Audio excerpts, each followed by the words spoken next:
Hello again, and welcome to Sitting with Shireen. Once again, we are sitting with Johnson-Minnis, the successful mom, wife, business owner, and we are speaking on the topic, the integrity of success. So far, in this conversation, the integrity of success looks like balance. It looks like obedience because you mentioned how the lady said that the Lord said that you need and you just picked up and you went. It looks like balance, it looks like obedience, and it looks like the ability to have planning, a proper plan, making a proper plan in order to make life successful. Now, Talietha, we talked about the importance of persons not losing themselves, for lack of a better term, not losing themselves in the entire framework. Now that you're back in the Bahamas, husband, child, take us into the successful businesswoman. You've managed to successfully be a mom, be a wife. Now you're venturing into another area. Take us into that.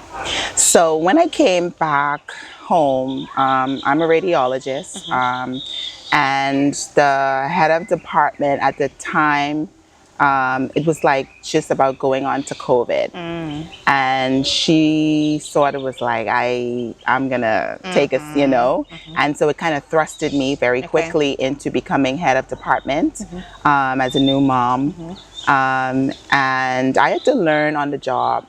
I was very timid around the table of people that were basically colleagues of my dad.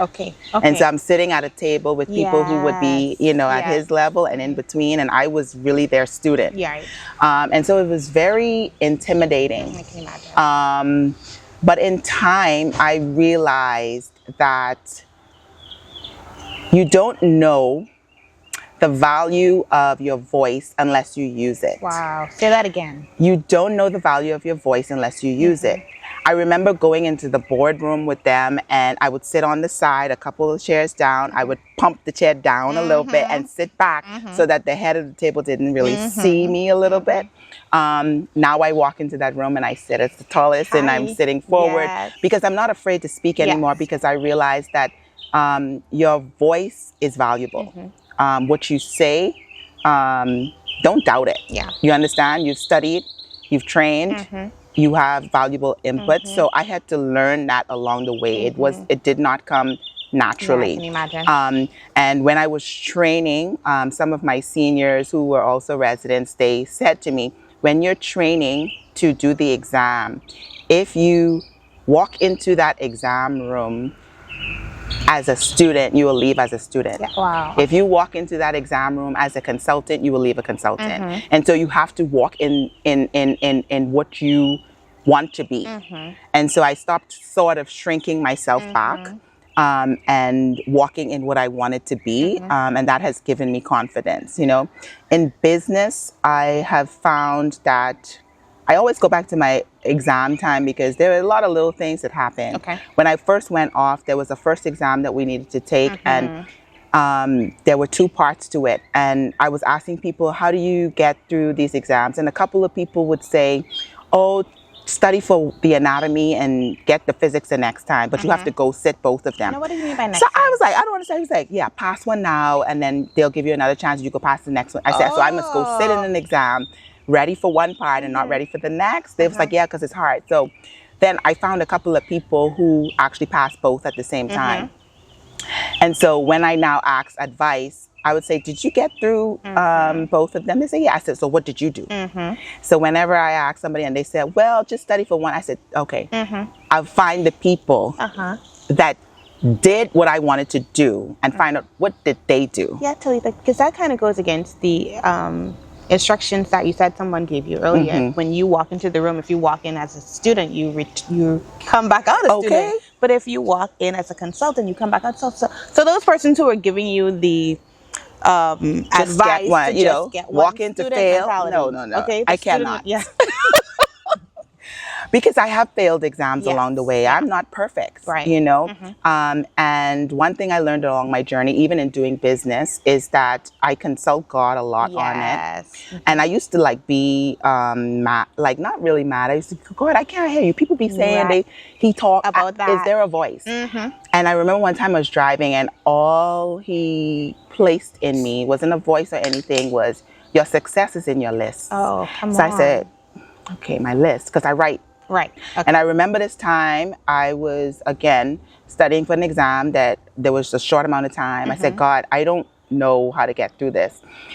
And I prayed about it. I said, you got to show me what to study. And I wrote a list of topics that was about 10. And someone knocked on the door within like 30 minutes. And they was like, it was a friend of mine that was like, hey, I heard this coming on the exam.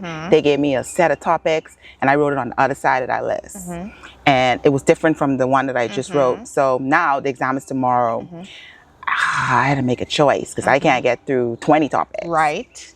So I chose the list that the person came to the door with.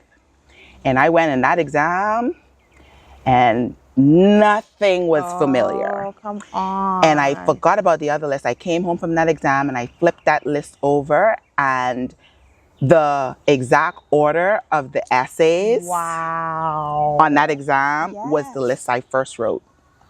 Wow. So I failed that exam. Because the success was in the list, right?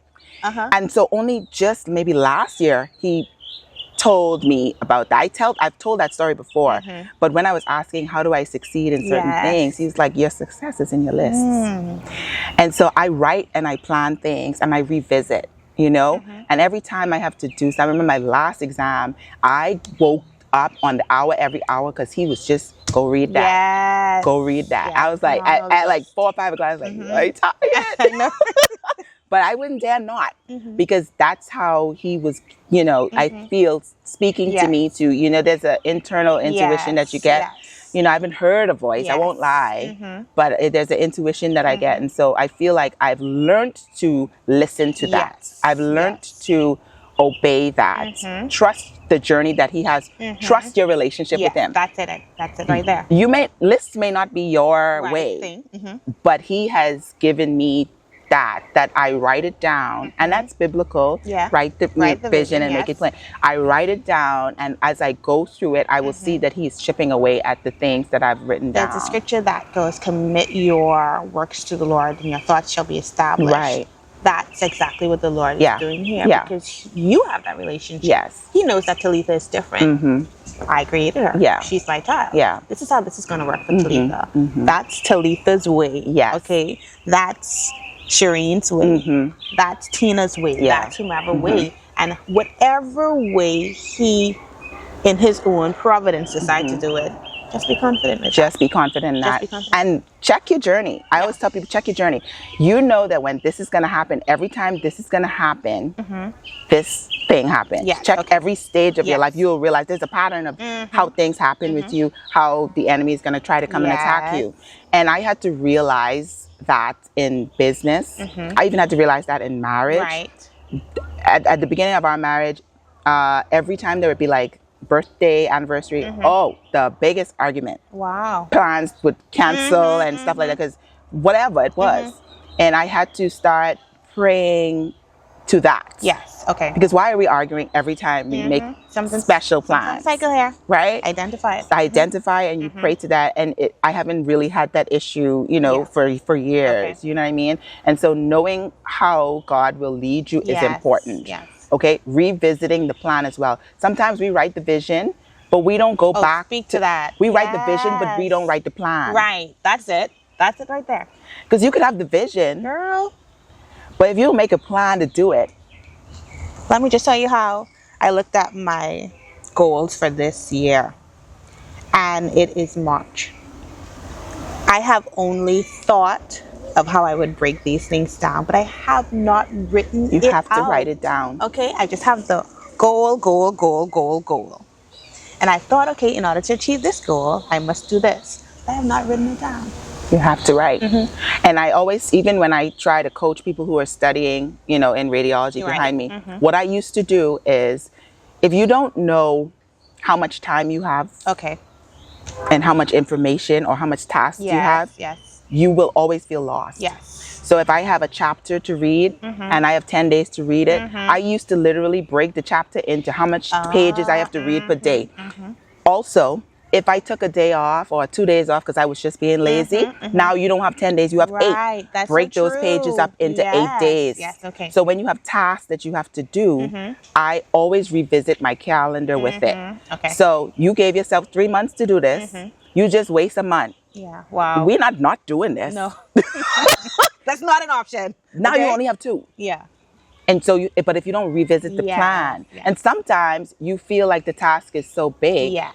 you have 100 pages to read, but you have 10 days. You can't read 10 pages a day. You can't. Now you realize this task is Yes. a little bit simpler. And so I've learned to do that in business and in doing things because I am a chronic procrastinator. Yeah. Okay. And you identify that about I identified that about myself. Okay. I identified that in studying. Like I say, if the amount of work was a square and the amount of time was a circle, I ain't doing it. I don't cram. I used to actually be like, hey, Daddy, I got to come back because the resit exam in August. So I can come home, but I got to come back early because I'm past that. And you know, sometimes they probably used to be like, oh, gosh. But I was realistic with it. And so I learned instead of, you can't not pass the exam. You have to figure out that you just need to know you need to do it much further. You know, and so I just try to apply that in business as well. Starting this business, I would say to you, when you first approached me last year, I had not opened my clinic, but I had imaging equipment in there for a year. And I did not know when I approached you that this was going to be the happen. I only knew opened that you in were January. successful with my other business of reading. That's success. Right. But my clinic, I had bought that machine from November of 2023, and they were in there sitting waiting to be used because I couldn't figure out why I couldn't open this clinic. I was like, oh, we don't have drapes. Oh, we don't have this. Oh, we don't just something all the way. And a friend of mine said to me, she said, you've been carrying this baby. Wow. You're failing to progress. Oh. It is time for a C-section. Oh, come on. She said, you ain't trying to push because you're failing to push it. So we can cut this baby out. Oh. Hey, friend. Thanks, friend. So when she said that, I was like, okay. You sound like you need a little bit of help here. Okay, so let's cut this baby out. Let's cut this baby out. And that's life. Because sometimes really when you are pregnant, sometimes you could be in labor. Like you're right there. The baby's ready. The baby has been formed. Everything is there.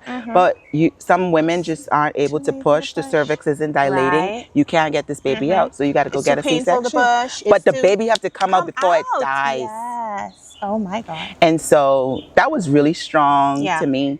And so I just, in January, I put staff in there. I said, okay, I don't know, y'all figure it out for 2 weeks.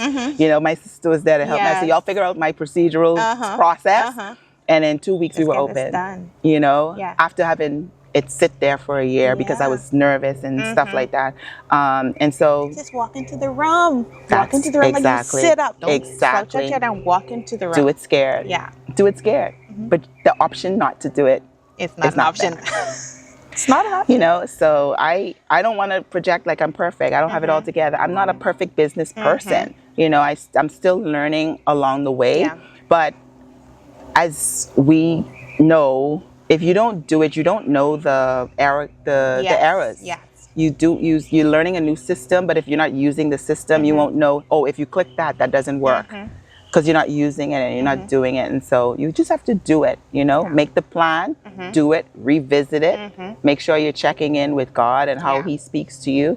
And, you know, it will work. Yeah. I tell people all the time, I know.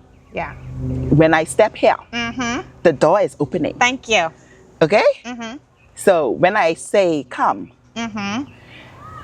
the door is opening. The door is opening. I don't even think they laugh at me because when I started, you know, doing something with business and I was going through the plans, I was like, yeah, so we can need the other space probably in about a year. So they was like, wait, we ain't even. I love it. They was laughing at me. I was like, but we can need the space. But we ain't do the first thing yet. But that's how I think now. My dad and my mom are like that. But my dad always used to say, if I bring something to him, did you pray about it? Right. Like, he's like, so Yeah. you're bringing it to me, but did you pray? You know, and so I am firmly on that.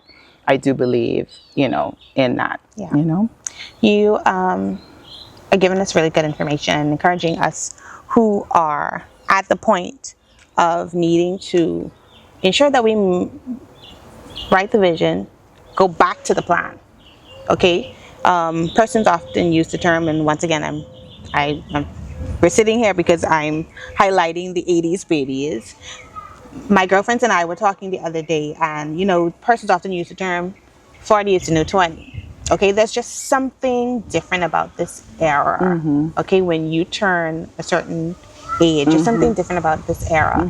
It's like you have experienced life, and as you mentioned, you know, you see that the enemy is coming, then you see that the cycle, there's some things that you learn, you identify.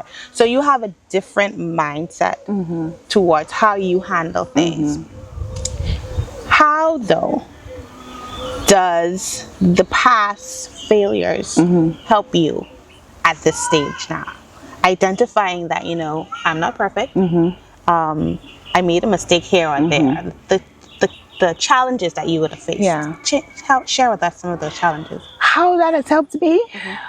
Well, I am very cool about things, as you can see, about things not going 100% perfect, because I have failed. Yeah. And I did not die in failing. Right. I did not not succeed at what I wanted to do in failing along the way. And you know, I keep going back to my dad, but he's given me a lot of nuggets along the way, you know. And one thing my dad said when I failed the first time in an exam that I had to resit, and he was like, sometimes everyone will fail in life. But if you fail early, you learn how to deal with it. There are people that kind of go through, you build up. You've never failed, and then you fail, and you don't know how to recover. And that stuck with me as well, because it kind of gave me, when you feel okay to, if it doesn't work out, you'll still be okay. It allows you to sort of try something else. You know, I don't get stuck on, it didn't work, and you know, I just try something else. I literally try something else, and I just trust God that it's going to work. I shared with my sister, sometimes when we know that God has told you to do something, you know that He has said to do it, and you go and do it because you feel the human emotion of fear, or you feel the human emotion of, boy, I can't see the step, but I know He's told me the step, but I don't see the steps. We confuse the natural human emotion of fear with, did God really tell me to do that?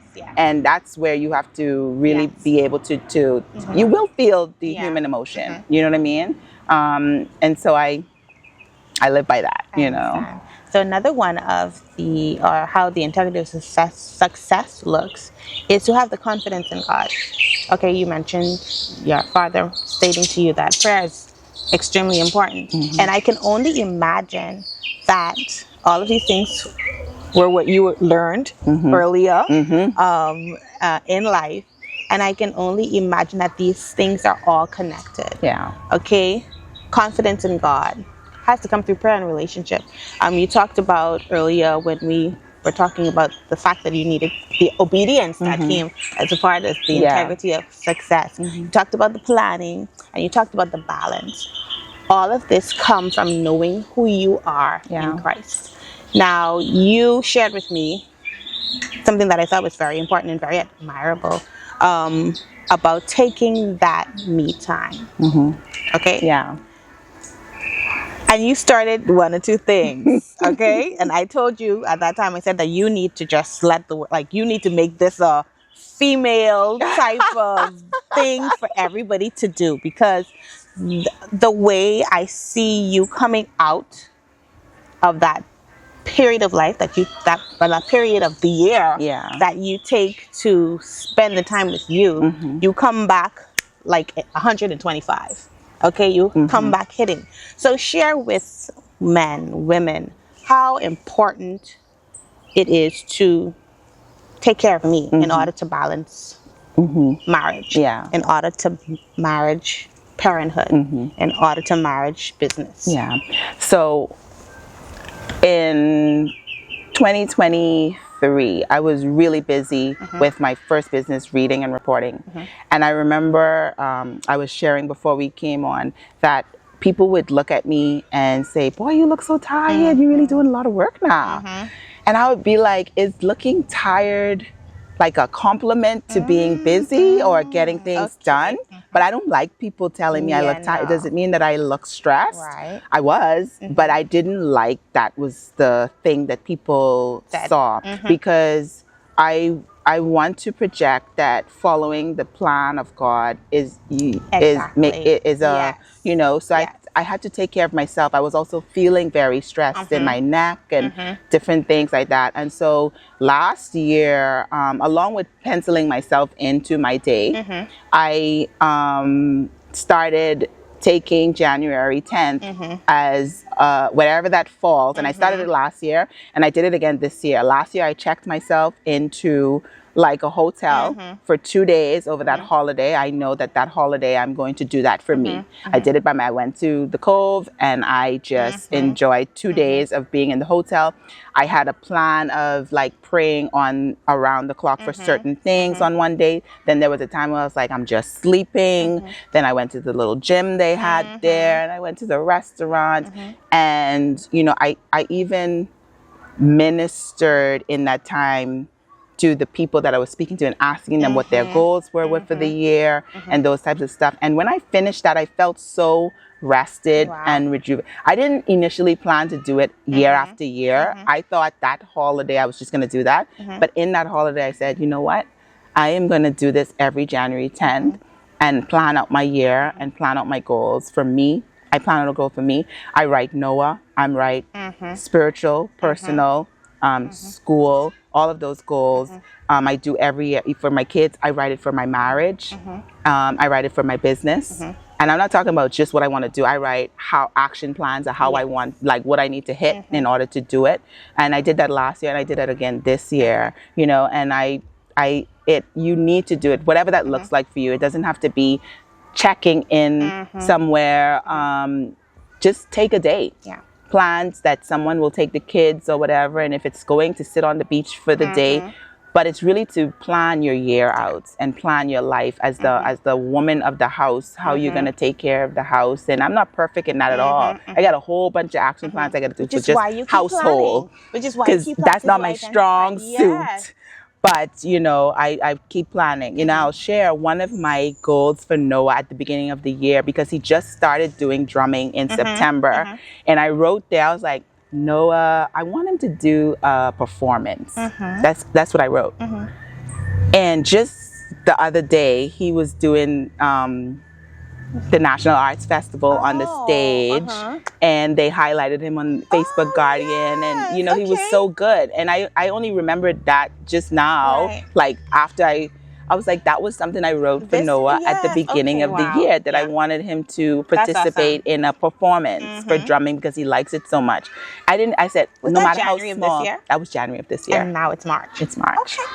So if you don't plan, even for your kids, Chloe's zone is just making sure she's recognizing these things, you know, and I'm daily practicing to make sure she hits the goals that I have for her as well, you know. And so that's what I would say. Take time to plan your year. I want to share with you, because when we were having that discussion, I told you that I completely missed my opportunity, that someone gave me the opportunity to have the time to myself. While there, I thought it was time to catch up on so many things. It wasn't until about day 3 that it clicked to me.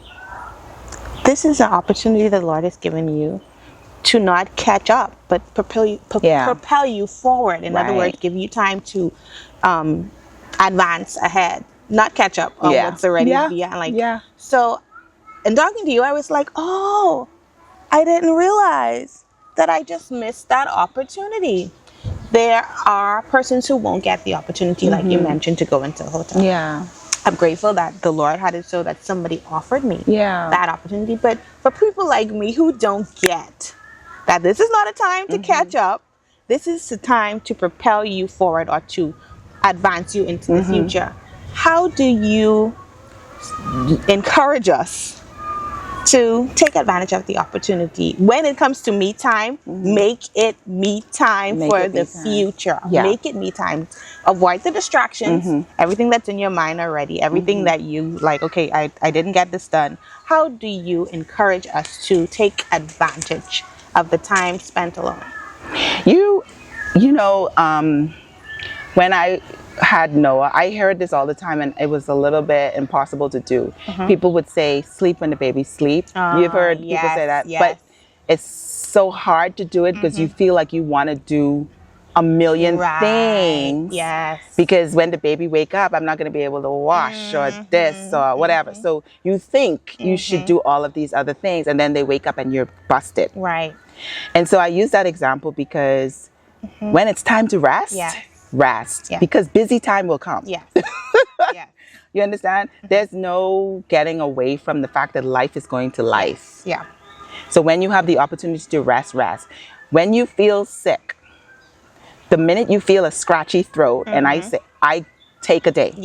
I don't wait for it to be a sneeze, a draining, you know, like a ache and pain. I rest because I realize if I rest, tomorrow I feel a little bit better. I might still have a scratchy, but doesn't last 5 days.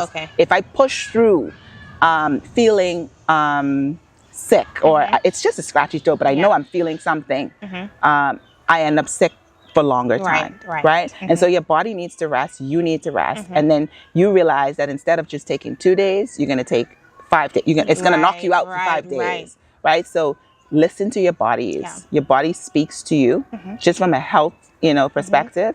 I know that I'm at a certain tip over point, and I know what I need to do, and so and I feel it. And when you don't listen to those little things, you know what happens. Your body stops. Not that it doesn't auto-regulate. It stops telling you, and so it's like, okay, you wanna keep pushing, keep pushing. You're not gonna feel the senses anymore, and then you crash. Understood. So because you kind of get immune to the things that your body saying that your body has adjusted to the state that it's in, so you're functioning, but you're still internally damaging yourself. And so don't allow it's even almost like, God speaks or tells people things, but if you continuously to ignore it, and he's not going to be like, okay, I told you this, I told you this. He might still be talking, but the fact is you've filled it up with so much other things, you can't hear it anymore. You can't feel the instinct anymore. And so, and that's what happens with your body. So I encourage people to listen to that, so that you can be good for husband, be good for kids, be good for work, and you don't overrun yourself. Plan it in. And make the best of it. Take advantage of it, the entire thing. Talietha, as we get ready to wrap up, there's so much. I'm so happy because I've learned so much from you sitting here. I want you to talk about your business. Let's talk about Sunshine Medical. It was so exhilarating. I was just so excited to see it happen. To see that baby, even though it came through C-section, actually be birthed. And then for the world, for us to see, and then be able to celebrate it with you. Tell us about Sunshine Medical right now is owned by my husband and I. He's an orthopedic surgeon, and I am a radiologist. It works. Balance. There goes that balance again. And can I tell you that even in years when we've been trying to find our mesh together, and it probably has taken a little longer than needed be, because we were you've clashing, and now that we're doing it together, I feel like it's just the perfect combination of what it is.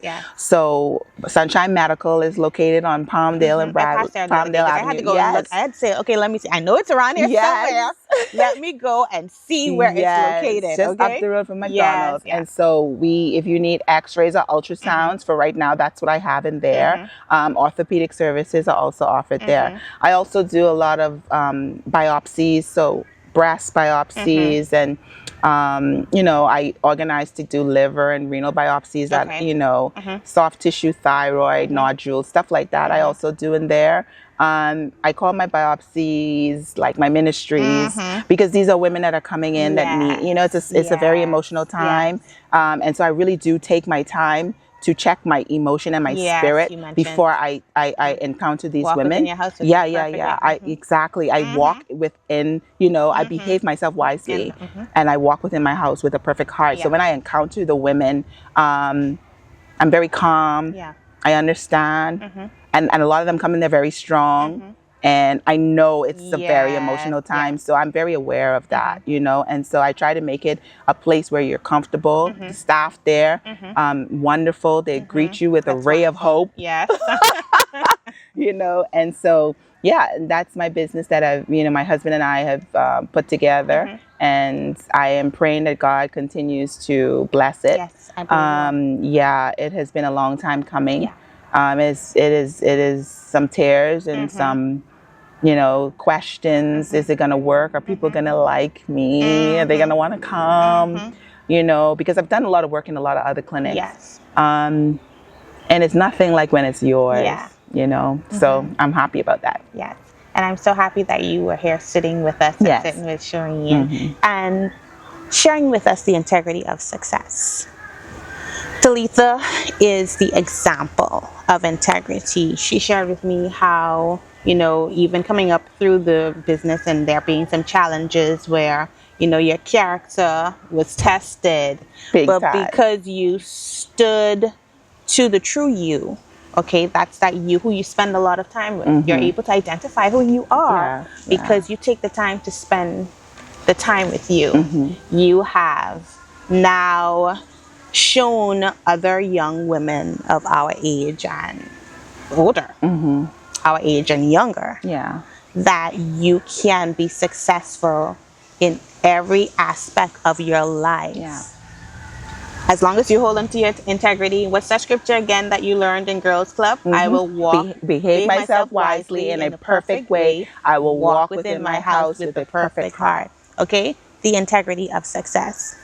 Thank you so much for sharing with us this evening. Thank you. Sitting with Shireen. Talietha, it has been such a pleasure. Once again, can you give us the information for Sunshine Medical? So Sunshine Medical is located in Palmdale Avenue and Bradley Street. It's the street, if you're coming off of Mackey Street where Wendy's is, across, like diagonal from Kemp's Funeral Home. 323-1414 or 5 is the number, and we're there Monday to Friday 8 to 4. Yeah. Talietha, lastly, encourage some young lady, some young man to stick to being who they are.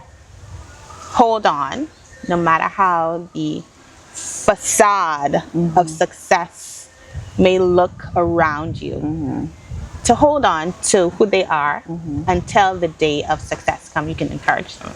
So for those who are thinking about ideas, thinking about plans for business, thinking about even plans for marriage, thinking about plans for work, you know, number one, ask God what it is that He wants you to do. Pray about it. It sounds cliche. Pray about it. Seek God first.